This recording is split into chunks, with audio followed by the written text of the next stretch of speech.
Hungug, Mumgug, Levi, Nalgu. Let me take you back to 1988. Tapao was topping the charts with China in Your Hand, as were certain other, even less savoury musical hits. 16-bit home computers were all the rage and were supplanting the 8-bit computers that had been reigning up until that point. And it wasn't PlayStation versus Xbox, it was Atari ST versus Amiga. Amiga was kind of a bridge to a PC, while the Atari ST was the hip, cool computer of choice compared to the Amiga, and saw a lot of use in desktop publishing, the music industry. The demo scene was bigger on the Atari ST, people really kind of stretching the graphics capabilities and so on of it, and it was, having been on the 8-bit computers, a bit of a revolution. And the ST's strengths were certainly in the music side of things and the games side of things.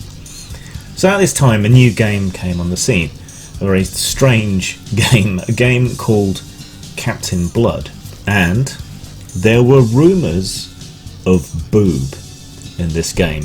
So to a 13, 14-year-old me, this was particularly interesting. It was also French, which meant that the rumours of boob seemed more likely to pan out than they would in many other games.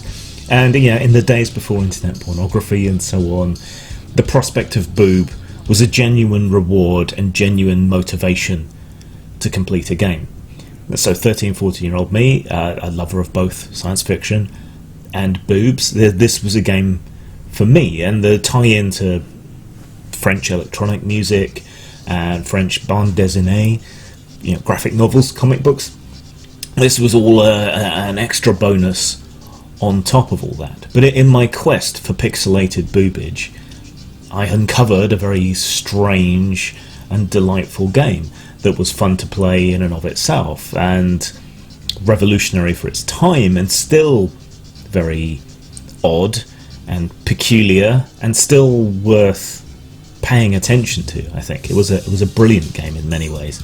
It sold about 100,000 copies at the time. It really played to the strengths of the Atari ST, which it was originally designed for. The sound, the graphics, the opening score by Jean-Michel Jarre, the art inspired by H.R. Giger and by French bande dessinée comic books. It was an early example of the kind of open world gameplay that we see today. Not as early as Elite, obviously. And like a lot of open world gameplay today, most of the universe was just empty, unfortunately. But in theory, you could travel to any coordinate on the map, and you could find a planet there, and you could explore it in a very limited way. But that wasn't really what the game was about.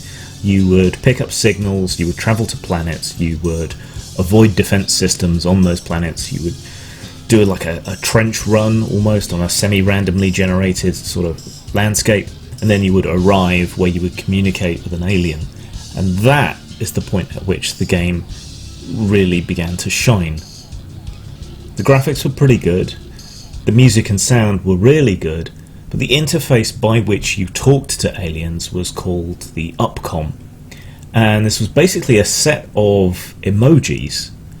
So you were communicating with aliens via representative emojis, each of which had certain sounds attached to them. So after a while, after a few hours of playing this game, you didn't even really need to look at the icons. You could make out roughly what the alien was saying from the noises that were being said.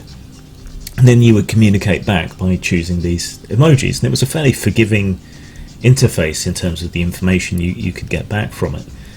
And when we look at conversation trees and everything that we have today, for a while they were expanding and they were looking really good. Maybe New Vegas is the kind of pinnacle example of proper use of conversation trees interacting with characters and so on, and we seem to have gone back on that, down to a very limited set of choices. But this felt open, even if it wasn't. And like I say, it trained you to communicate using emojis. So it was excellent training for communicating with millennials. Now, the whole thing was very, very engrossing and very atmospheric because of that use of sound, the electronic sounds, the sounds of the aliens communicating crude by today's standards, but still very good and engrossing and recognisable at the time via the Opcom. So the whole thing was weirdly engrossing. There was plot there was story there.